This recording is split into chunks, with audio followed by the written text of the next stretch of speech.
ಗಳು ಬಹಳ ಖುಷಿಯಿಂದ ಸ್ಕೇಟಿಂಗ್ ಆಗಿರಲಿ, ಫುಟ್ಬಾಲ್ ಆಗಿರಲಿ, ಆಟಗಳಲ್ಲಿ ಆಮೇಲೆ ಶಿಬಿರದಲ್ಲಿ ತುಂಬ ಖುಷಿಯಿಂದ ಭಾಗವಹಿಸಿದ್ರು. ಅದನ್ನು ನೋಡಿದಾಗ ಭಾಳ ಖುಷಿ ಆಗ್ತಿತ್ತು.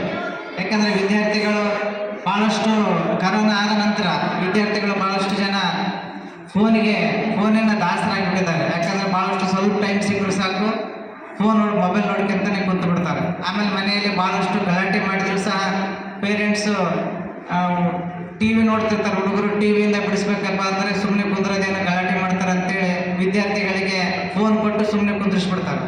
ಆದರೆ ಆ್ಯಕ್ಚುಲಿ ಹುಡುಗರಿಗೆ ಫೋನ್ ಕೊಡೋದ್ರಿಂದ ಅವರ ಒಂದು ಸೃಜನಶೀಲತೆ, ಕ್ರಿಯಾಶೀಲತೆ ಪ್ರಮಾಣ ಕಡಿಮೆ ಆಗ್ತದೆ. ವಿಶ್ವಸಂಸ್ಥೆ ಒಂದು ವರದಿ ಪ್ರಕಾರ ವಿದ್ಯಾರ್ಥಿಗಳು ಹೆಚ್ಚಿನ ಸಮಯವನ್ನು ಮೊಬೈಲ್ನಲ್ಲಿ ಕಳೆಯೋದ್ರಿಂದ ಅವರ ಕಣ್ಣಿನ ದೃಷ್ಟಿ ಹೀನಾಗುತ್ತದೆ, ಆಮೇಲೆ ಮಾನಸಿಕ ಸಾಮರ್ಥ್ಯ ಕಡಿಮೆ ಆಗ್ತದೆ ಅಂತೇಳಿ ಒಂದು ವರದಿ ಬಂದಿದೆ. ಆದರೆ ಬೇಸಿಗೆ ಶಿಬಿರಗಳು, ಬೇಸಿಗೆ ಶಿಬಿರಗಳು ಭಾಳಷ್ಟು ಬೇಸಿಗೆ ಶಿಬಿರಗಳು ನಡೀತವೆ. ಬೇಸಿಗೆ ಶಿಬಿರದಲ್ಲಿ ನಾವು ಭಾಳಷ್ಟು ವಿದ್ಯಾರ್ಥಿಗಳಿಗೆ ಟೆಕ್ಸ್ಟ್ ಬುಕ್ಕನ್ನೇ ಹೇಳ್ತಾರೆ. ವರ್ಷವಿಡೀ ವಿದ್ಯಾರ್ಥಿಗಳು ಟೆಕ್ಸ್ಟ್ ಬುಕ್ ಜೊತೆಗೇ ಇರ್ತಾರೆ. ಬೇಸಿಗೆ ಶಿಬಿರದಲ್ಲಿ ಎರಡು ತಿಂಗಳು ಆರಾಮಿರಬೇಕು ಅಂತ ವಿದ್ಯಾರ್ಥಿಗಳಂತ ಇಷ್ಟಪಡ್ತಿರ್ತಾರೆ. ಆದರೂ ಅನಿವಾರ್ಯವಾಗಿ ವಿದ್ಯಾರ್ಥಿಗಳಿಗೆ ಮತ್ತೆ ಟೆಕ್ಸ್ಟ್ ಬುಕ್ಕನ್ನೇ ಅವರಲ್ಲಿ ತಲೆ ತುಂಬುವಂಥ ಕೆಲಸ ಆಗ್ತದೆ. ಆದರೆ ಜೊತೆಗೆ ನಾವು ವಿದ್ಯಾರ್ಥಿಗಳು ಟೆಕ್ಸ್ಟ್ ಬುಕ್ಕನ್ನು ಶಾಲೆಯಲ್ಲಿ, ಮನೆಯಲ್ಲಿ ಓದ್ತಾ ಇರ್ತಾರೆ. ವಿದ್ಯಾರ್ಥಿಗಳು ನಿರಂತರವಾಗಿ ಅಧ್ಯಯನ ಮಾಡ್ತಿರ್ತಾರೆ.